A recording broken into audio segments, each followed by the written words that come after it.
desequilibrios bioquímicos y esquizofrenia. Lo simple que es, y tú lo has dicho, o es algo tan simplista.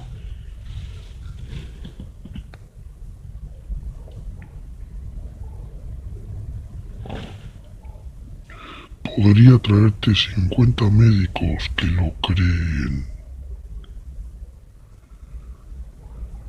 Sí, quiero decir, hay médicos que lo creen. Esta mañana entré a la página web de Ciprexa. No, la compañía Ciprexa tiene su propia página web.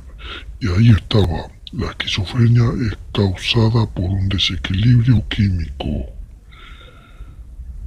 en los neurotransmisores y Ciprexa los corrige. Ellos saben que eso es una mentira en realidad hoy día porque tenemos muchos estudios desde que pusieron esto en los 70. Si llamas a un investigador de Eli Lilly y digamos que eres periodista y lo haces, empezarán con esa historia, dirán, bueno, es como la insulina de los diabéticos, corrige un desequilibrio y uno dirá, no es cierto, lo bloquea. Uno ha hecho los deberes y lo que se manda a la FDA dirán, no bloquea en extremo estos neurotransmisores y eso no. Reequilibra nada y ellos dirán, es verdad. Así que la gente de Eli Lilly retirarán esos 2 segundos porque saben que no es cierto. Se decidirán en cuento del desequilibrio químico y uno dirá al tipo de Eli Lilly, ¿qué pruebas hay? Y el tipo de Eli Lilly será honesto, no las hay. Creo que cuando se planteó al principio era una hipótesis honesta. Quizá me equivoque, pero cuando se planteó la primera vez, parecía que aunque había muchos motivos para dudar de ello, que se hizo con integridad. Sí, era una hipótesis honesta. Pero básicamente hacia 1979 y 80 y lo investigaron, tiene motivos para pensar que esa historia no es muy acertada. En el 92 saben que no es cierto y en ese momento una hipótesis quizás endeble.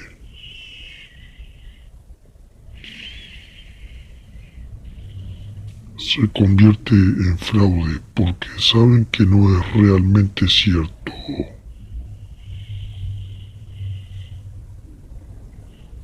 En el 92, 94, etc. saben, por ejemplo, si uno lee la revista Science hoy, 17 de enero del 2003, a los tipos que están detrás de la historia biológica les preguntan qué causa la esquizofrenia y ellos responden que no tienen ni idea. Y se trata de tipos que apoyan la hipótesis biológica, así que hoy sabemos que no es cierto. Cuando Loren lleva a cabo el proyecto Soteria, todavía la hipótesis tiene algo de viabilidad. La gente cree en ello. Eso es una cosa. Una segunda cosa son los resultados. Loren obtiene buenos resultados con lo suyo. Pero no es que ellos no crean que están obteniendo buenos resultados con sus fármacos. Pero si uno no necesita los fármacos para buenos resultados, no puede estar corrigiendo un desequilibrio. Ese no puede ser el mecanismo que esté causando el problema, porque no se ha corregido ningún desequilibrio bioquímico, como insulina para diabéticos, estrategia de marketing muy exitosa.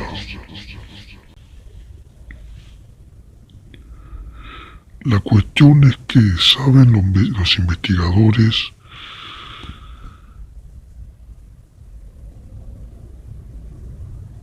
en lo que se refiere a cómo actúan los fármacos y cuál sería la causa de la esquizofrenia, etcétera. Así que uno entra en la página web de Zyprexa y dice que Zyprexa corrige un desequilibrio bioquímico. Esa es una historia que está allá afuera, pero luego acudo a la revista Science, que cuenta una historia que se cuentan entre ellos, y hablamos de gente que apoya a la hipótesis biológica de Steve Hitman, etc.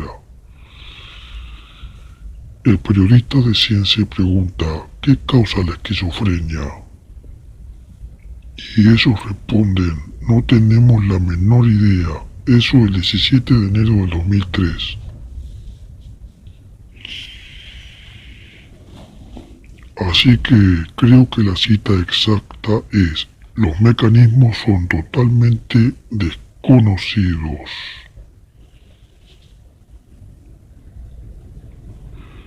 Así que esa historia es una historia acertada, creo.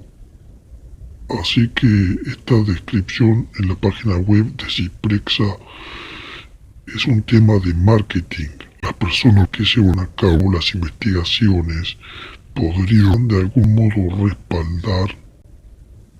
En absoluto, le pregunto al tipo de Shenzhen qué fabrica Risperidal. ¿Por qué afirmáis que es como insulina para diabéticos? Y me dice, bueno, hace que la gente se tome el fármaco. Es una historia que pueden comprender, eso es lo que te dicen. Y le digo, así que no es real. Me dice, por supuesto que no.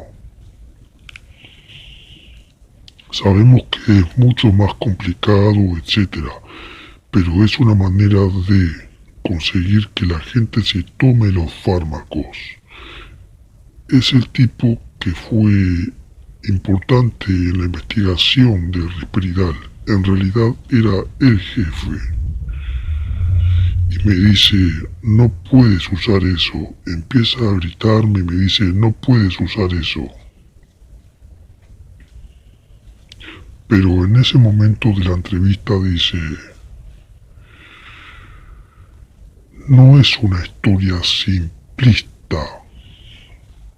Saben que hay un juego en marcha. Todos dicen que hacen entrevistas como periodistas. Esto es lo que ocurre. Todos dicen que es como insulina para diabéticos. Luego les dices, ¿qué pruebas existen de ello? Y en un periquete te dicen, ¿qué vale? Que es una metáfora para que la gente se tome los fármacos.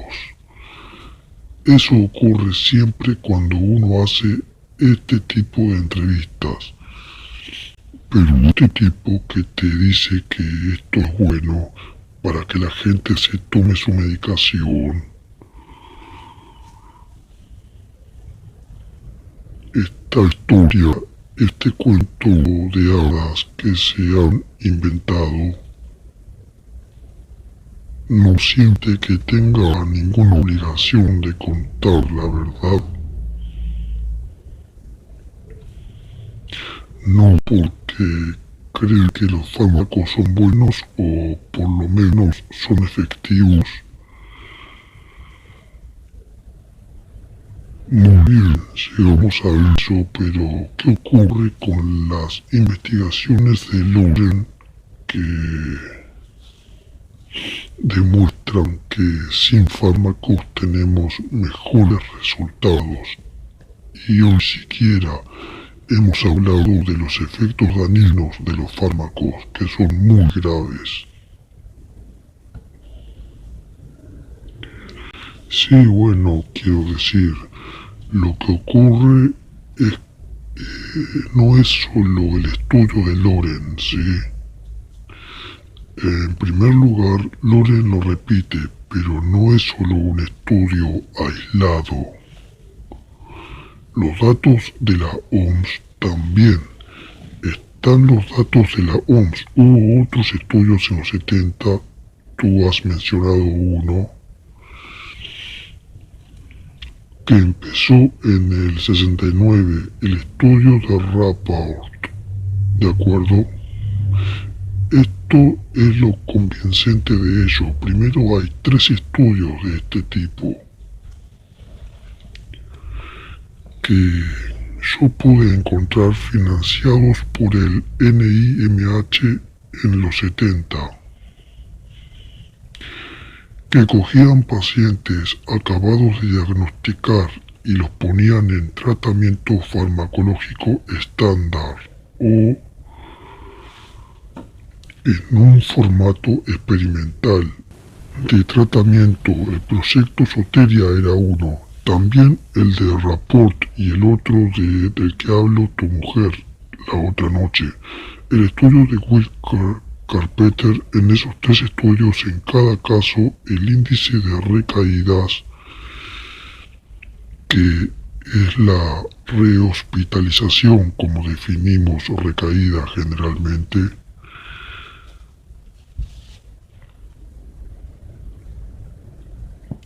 retornó de síntomas psicóticos, etc. En cada caso, para cada síntoma objetivo.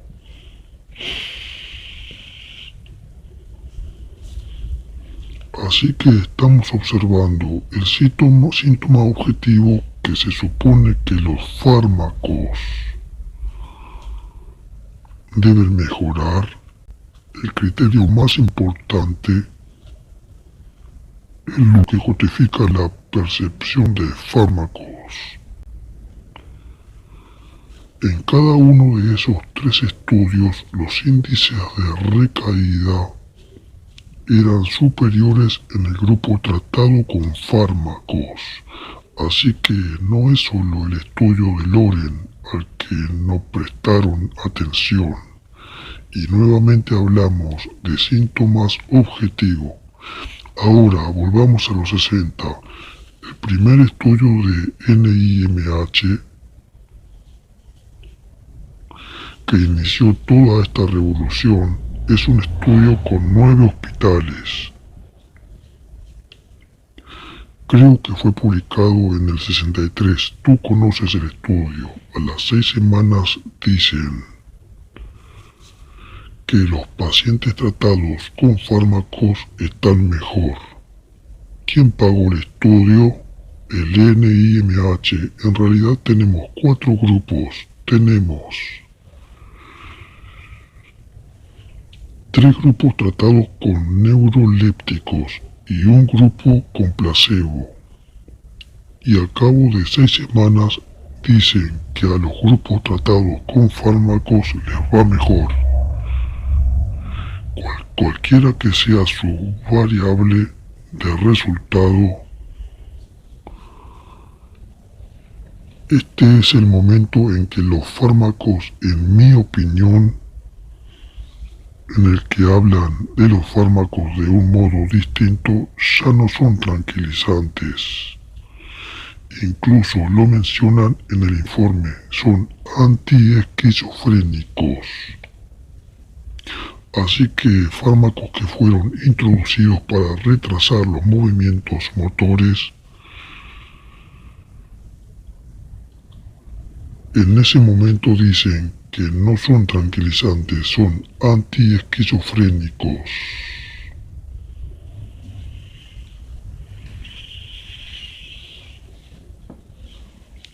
Pero, ¿qué ocurre un año después cuando vuelven?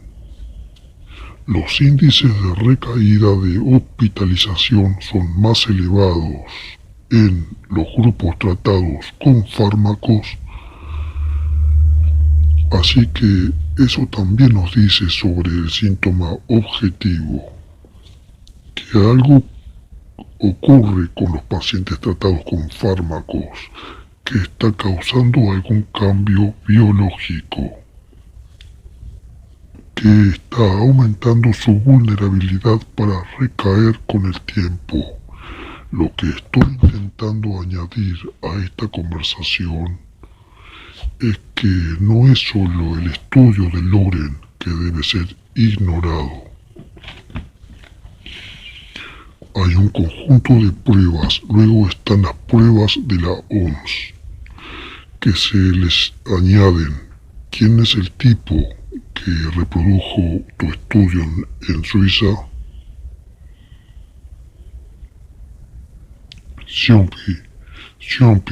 Xiompi monta su sotería House en Suiza y escribe: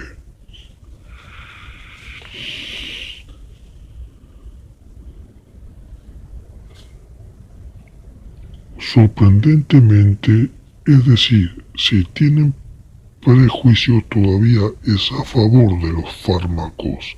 Sorprendentemente, los pacientes que no tomaron o tomaron muy poca medicación tuvieron resultados significativamente superiores. Así que seguimos sumando y creo que la clave es que no es solo un estudio, sino que es algo que se repite